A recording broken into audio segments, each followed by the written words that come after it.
Hello guys, চিংড়ি মাছ ছাড়াই আজকে তোমাদের চিংড়ি মাছের একটা রেসিপি করে দেখাবো। এটা কিভাবে বানিয়েছি চলো দেখে নেওয়া যাক। এরকম একটা রেসিপি যদি করে পরিবারের সবার সামনে প্রেজেন্ট করা যায়, সকলে খুশি হয়ে যাবে। চলো এটা কীভাবে বানাই দেখে নেওয়া যাক। এখানে একটু মশলা করে নেব। তো এখানে জিরে 1 চামচ পরিমাণ, 2টো টমেটো আর এক ছোটো টুকরো দেখলে তোমরা আদা নিয়েছি, আর একটু ঝাল ঝাল করবো তাই আমি নিয়েছি কাঁচা লঙ্কা। তো এখানে পনির 150 গ্রাম মতো, আর একটা আলু সেদ্ধ, 2 চামচ পরিমাণ বেসন, অল্প একটু সুজি, আর এখানে দিয়ে দিলাম লবণ হলুদ পরিমাণ মতো, আর এখানে দিয়েছি ঝাল লঙ্কার গুঁড়ো। তো এই রেসিপিটা একটু ঝাল ঝাল হলে বেশ ভালো লাগে খেতে। এটা ভালোভাবে হাতের সাহায্যে আমি মেখে নিলাম। এবারে দেখো চিংড়ি মাছের শেপ দেব। তো এটা গোল করে আমি প্রেস করে লম্বা করে নিচ্ছি, দেখতে পাচ্ছ ভিডিওতে। এইভাবে করতে হবে। উপরের দিকটা একটুখানি পাতলা, আর নিচে মাঝখানটা একটুখানি মোটা, আর গ্লেজের যে পোর্শনটা দেখো আমি চাকু দিয়ে কেটে দিলাম, আর এইভাবে করে মুড়িয়ে ভাজ করে দিলাম। তো এইভাবে প্রত্যেকটা নিরামিষ চিংড়ি আর কি খুব ভালো হয় খেতে। দেখাচ্ছি তোমাদের, সে এইভাবেই করবে, খুব একটা কঠিন না। তো দেখো আমি কিভাবে করছি। এভাবে করে মাছ বরাবর করে চিড়ে নিয়ে মাঝখান বরাবর, আর লেজের দিকটা তো ওইভাবে করবে। তো সবগুলো এইভাবে করে আমি বানিয়ে নেব। তো এটা খুব একটা ইউনিক রেসিপি। যদি এরকম করে বাড়ির লোকের সামনে প্রেজেন্ট করা যায়, সকলে অনেক খুশি হয়ে যাবে। তো দেখো এবার ফ্রাইং প্যানে তেল দিয়ে দিলাম কড়াইতে, আর এখানে অল্প একটু তেলটা গরম হয়ে এলেই সব দিয়ে দেব চিংড়ি মাছগুলো। তো এখানে হালকা তেলটা গরম হলেই দিয়ে দেব। এবার ফ্লেমটা ফুল করে এদিক ওদিক উল্টে পাল্টে মাছগুলো ভেজে নেব, চিংড়ি মাছগুলো। তো এটা অল্প আঁচে ভাজার প্রয়োজন পড়ে না, ফুল ফ্লেমেই এটা লাল লাল করে ভেজে তুলে নেব। খুব চটজলদি হয়ে যায় এই রেসিপিটা, একটা ইউনিক রেসিপি। তো সকল বন্ধুদের আমি রিকোয়েস্ট করব, প্লিজ তোমরা পুরো ভিডিওটা স্কিপ না করে দেখতে থাকো। আর যারা চ্যানেলে নতুন বন্ধু রয়েছে, চ্যানেলটাকে সাবস্ক্রাইব করে পাশে থেকো।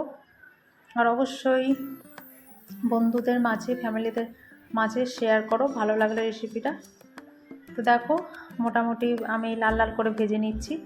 এভাবে করে সমস্ত চিংড়ি মাছগুলো ভেজে নেব।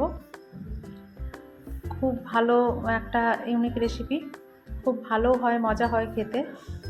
তো দেখো এইভাবে করে প্রত্যেকটা আমি মাছগুলো ভেজে নেব। তারপরে ফোড়নে অল্প একটু জিরে দিলাম। তো এই তেলেই, সাদা তেলেই আমি করছি রেসিপিটা। তো এবারে দিয়ে দেবো গ্রাইন্ড মশলাটা। গ্রাইন্ড মশলার মধ্যে 2টো টমেটো, আর দিয়েছিলাম অল্প একটু আদা আর জিরে, আর দিয়েছিলাম কাঁচা লঙ্কা। এটা যেহেতু করব চিংড়ি মাছের নিরামিষ, চিংড়ি মাছ ছাড়াই নিরামিষ চিংড়ি মাছের ঝাল আর কি, আমি এটা নাম দিয়েছি। জানি না, এটা তোমরা কমেন্টসে জানাবে যে এটা কি নাম দেওয়া যায়। তো দেখো এখন ফ্লেমটা লো টু মিডিয়ামে রয়েছে। তারপরে পরিমাণ মতো লবণ হলুদ দিয়ে আমি মশলাটাকে কাঁচা গন্ধ যাওয়া অবধি ভালোভাবে ঢাকা দিয়ে কষিয়ে নেব।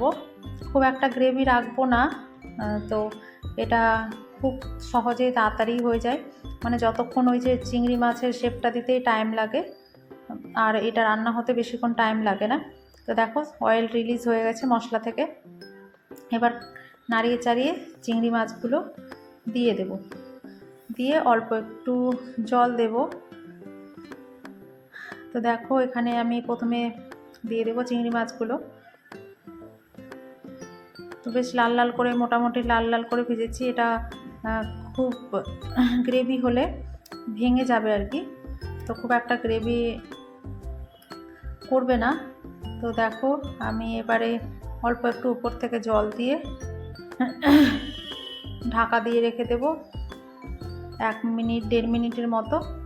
এটা আলু দিয়ে পনির দিয়ে হয়েছে, তো খুব একটা শক্ত হবে না, সহজে এটা মশলার সাথে মিশে যাবে। তো দেখো এবারে ঢাকা দিয়ে দিলাম।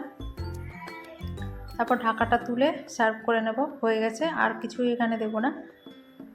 কেমন হয়েছে জানাবে অবশ্যই। তো গ্রেভিটা টেনে নিয়েছে যেহেতু আলু রয়েছে। যদি ভালো লেগে থাকে ভিডিওটা, তাহলে বন্ধুদের, ফ্যামিলিদের মাঝে অবশ্যই শেয়ার করে দিও বন্ধুরা। আর প্রথম থেকে লাস্ট পর্যন্ত দেখার জন্য সবাইকে আমি ধন্যবাদ জানাচ্ছি। তো দেখো আমি এটা সার্ভ করেছিলাম ভাতের সাথে, আমাদের ফ্যামিলির সবাই পছন্দ করেছিল এই রেসিপিটা। তোমরাও করে খাওয়াবে, সকলেরই ভালো লাগবে। এখনকার জন্য